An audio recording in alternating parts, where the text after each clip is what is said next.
പള്ളിയിൽ പ്രാർത്ഥനയ്ക്കെത്തിയ യുവതിയെ കയറിപ്പിടിച്ച് മാനഭംഗപ്പെടുത്തിയ കേസിലെ പ്രതിയായ ഉസ്താദിനെ ചന്തേര പോലീസ് അറസ്റ്റ് ചെയ്തു. വയനാട് കമ്പളക്കാട് വെച്ചാണ് പ്രതിയെ പോലീസ് പിടികൂടിയത്. This news sponsored by ഉയർന്ന ഗുണനിലവാരം, തികഞ്ഞ വിശ്വസ്തത, ജനതാ പാൽ. പടന്ന മടക്കര തുരുത്തിയിലെ കോട്ടപ്പള്ളി മഖാമിലെ ഉസ്താദ് വയനാട് കമ്പളക്കാട് സ്വദേശി ചോലേരി ഹൗസിൽ മുഹമ്മദ് കുട്ടിയെയാണ് ചന്തേര പോലീസ് അറസ്റ്റ് ചെയ്തത്.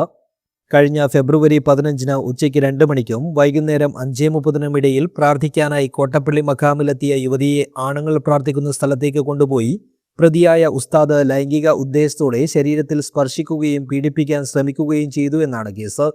പരാതിയുടെ അടിസ്ഥാനത്തിൽ ചന്തേര പോലീസ് കേസ് രജിസ്റ്റർ ചെയ്ത ഉടൻ തന്നെ ഉസ്താദ് ഒളിവിൽ പോയിരുന്നു. തുടർന്നുള്ള അന്വേഷണത്തിനിടയിലാണ് വയനാട് കമ്പളക്കാട് വെച്ച് മുഹമ്മദ് കുട്ടിയെ പോലീസ് സംഘം പിടികൂടിയത്. ഹോസ്റ്റർക്ക് 1ാം ക്ലാസ് ജുഡീഷ്യൽ മജിസ്ട്രേറ്റ് കോടതിയിൽ ഹാജരാക്കിയ പ്രതിയെ 14 ദിവസത്തേക്ക് റിമാൻഡ് ചെയ്തു. ഉസ്താദിനെ പിടികൂടിയ അന്വേഷണ സംഘത്തിൽ Chandera SI Manoj, SCPO Sajith, SCPO Shaju എന്നിവരാണുണ്ടായത്. News bureau, Cheruvathur.